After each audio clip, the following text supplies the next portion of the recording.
احساس ہی نہیں رہا، منکرات پھیل رہے ہیں، بے حیائی پھیل رہی ہے، بدعات پھیل رہی ہیں، رسومات کے تومار ہے، اور جو کچھ ہو رہا ہے آج کل شادیوں میں وہ سب آپ کو معلوم ہے۔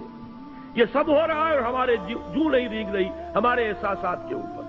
معلوم ہوا کہ وَلَيْسَ وَرَاءَ ذَلِكَ مِنَ الْإِيمَانِ حَبَّةُ خَرْدَلٍ، ہم اس کے زمرے میں آ رہے ہیں، اللہ تعالیٰ معاف فرمائے اور ہمیں ایمان کی تجدید کی توفیق عطا فرمائے، ورنہ حکم تو یہ ہے کہ پھر تو رائی کے دانے کے برابر ایمان نہیں۔ اب یہاں اس حدیث کی روح سے جو ایک اہم مسئلہ میں آپ کو بتانا چاہتا ہوں وہ یہ ہے، بدقسمتی سے عام طور پر سنی مسلمانوں میں ایک خیال عام ہو گیا ہے، اور وہ خیال یہ ہے کہ اصحاب اقتدار بادشاہ وہ کتنے بھی فاسق ہوں، فاجر ہوں، کچھ بھی کریں، ظالم ہوں، ان کے خلاف بغاوت نہیں ہو سکتی جب تک کہ وہ آپ کو کفر کا حکم نہ دے۔ اصل میں بعض روایات ہیں محمد الرسول اللہ صلی اللہ علیہ وسلم کی، بعض احادیث جو اس مضمون کی ہے کہ جب تک کفر بوا کا حکم نہ دیا جائے بغاوت نہیں ہو سکتی۔ ان احادیث کی وجہ سے بہت سے لوگوں کا یہ خیال ہوا، اور عام طور پر اہل سنت میں یہ خیال عام ہو گیا ہے۔ میں اسی کا نتیجہ دیکھ رہا ہوں، میرے لیے آج کل یہ مسئلہ بڑا ایک گہرے غور و فکر کا موجب ہو گیا ہے۔ کیا وجہ ہے؟ شیعہ سنیوں کے مقابلے میں پوری دنیا میں اگر تعداد دیکھیں 1/100 نہیں، لیکن اس صدی میں اگر انقلاب برپا کیا تو شیعوں نے بادشاہت کا تختہ الٹا، جو بھی نظام انہوں نے قائم کیا اپنی فقہ کے مطابق نظام قائم کر لیا۔ پوری سنی ورلڈ، موریتانیہ سے لے کر انڈونیشیا تک، ایسی ایسی عظیم تحریکیں، جماعت اسلامی کی تحریک، تبلیغی جماعت کی تحریک، الاخوان المسلمون کی تحریک، لیکن کہیں بھی انقلاب کے کوئی آثار ابھی تک موجود نہیں، دور دور تک کوئی اثرات نہیں۔ آخر کوئی سبب ہے؟ اور طلب مسئلہ ہے، وجہ کیا ہے؟ یہ سنی جو ہے یہ سن کیوں ہو کر رہ گیا ہے؟ کوئی نہ کوئی فکر کے اندر، سوچ کے اندر، نظریے کے اندر کوئی غلطی ہے۔ بات سمجھ لیجیے، آج جیسا کہ میں نے عرض کیا، میں نے بڑا سینسیٹیو ایشو ہے، آج تک کبھی اس پر گفتگو نہیں کی ہے، لیکن کچھ دنوں سے شدت کے ساتھ میں سوچ رہا ہوں وجہ کیا ہے؟ جان ہی نہیں پڑتی، کہیں معلوم ہوتا مردہ ہے۔ معاشی مسئلے پر کھڑے ہو جائیں گے، سیاسی مسئلے پر کھڑے ہو جائیں گے، کسی کی ٹانگ گھسیٹنے کو جمع ہو جائیں گے، سینکڑوں لوگ جانے بھی دے دیں گے، لیکن کوئی آرگنائزڈ ایفرٹ اس دنیا میں، اسی دور میں ایرانیوں نے کر کے دکھا دیا۔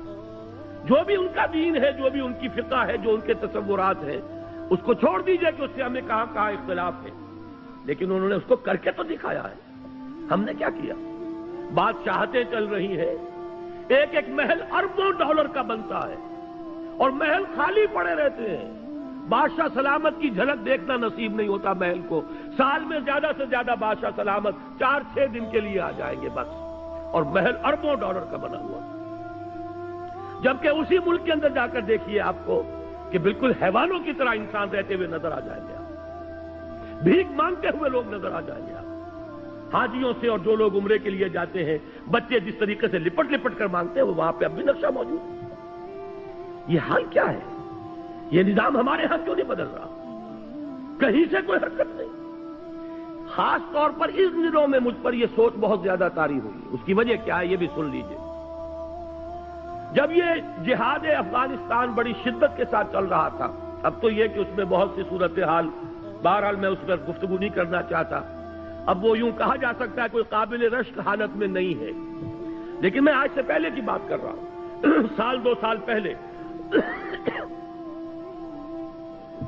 روسیوں کے وہاں سے جانے سے پہلے جو شکل تھی، اس وقت ایک بات متواتر سننے میں آ رہی تھی کہ جہاد افغانستان کا فال آؤٹ، یہ جو ترکستانی ریاستیں ہیں رشیا کی، USSR کی، یہ سمرقند اور بخارا، یہ ریاستیں، ان میں بڑے اثرات پھیل رہے ہیں اس کے، ان میں اسلامی جذبات، دینی جذبات زندہ ہو رہے ہیں، اور انشاءاللہ روس کو لینے کے دینے پڑ جائیں گے، اور افغانستان میں جو کچھ اس نے کیا ہے اس کے نتیجے میں ان تمام ریاستوں میں بغاوت ہو جائے گی۔ لیکن میں حیران ہوں، بغاوت ہوئی تو نمبر 1 یورپین کنٹریز میں ہوئی، ذرا گرفت کمزور پڑی ہے اگر رشیا کی، یورپ کے اندر ایک ملک، دوسرا ملک، تیسرا ملک، چوتھا ملک، انہوں نے بند توڑ دیے، کھڑے ہو گئے۔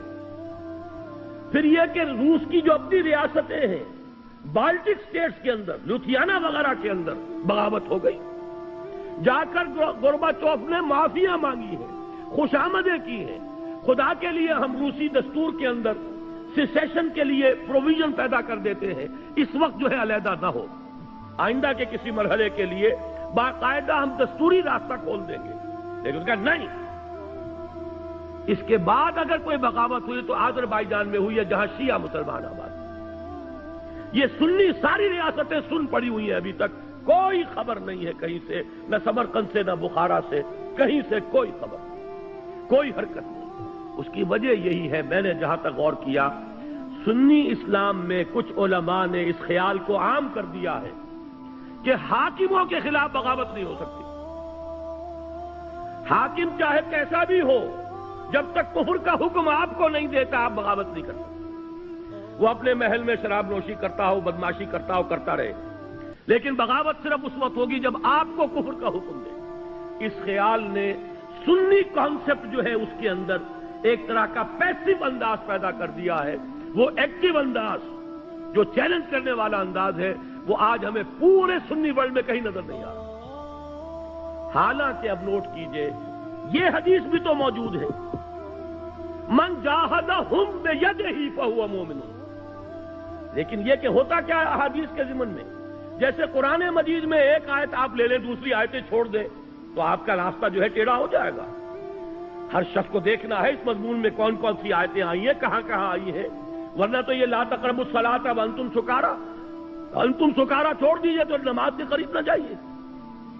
حدیث میں جہاں وہ حدیث موجود ہے کہ جب تک وہ کفر کا حکم نہ دے بغاوت نہیں کر سکتے، وہاں یہ حدیثیں بھی تو موجود ہیں کہ جب وہ لوگ ہوں برسر کار کہ جو یفعلون ما لا یؤمرون ویقولون ما لا یفعلون فمن جاہدہم بیدہ فہو مومن۔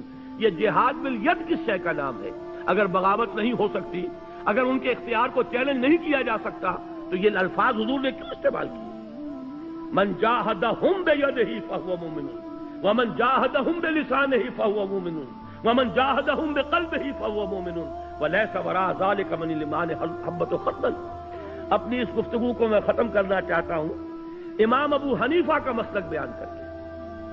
امام ابو حنیفہ کا مسلک یہ ہے، یہ اصل میں ہمارے ہاں عام طور پر اہل حدیث علماء نے اس فکر کو عام کر دیا ہے۔ امام صاحب کا موقف یہ ہے کہ فاسق و فاجر حکمرانوں کے خلاف بغاوت ہو سکتی ہے۔ پہلے سمجھانے کی کوشش کیجئے، امر بالمعروف و نہی عن المنکر زبانی طور پر کیجئے۔ فَإِن لَمْ يَأْتَمِرْ، اگر اس کا اثر نہ ہو فَبِالسَّيْفِ، تو پھر تلوار کے ذریعے سے انہیں سیدھا کیجئے۔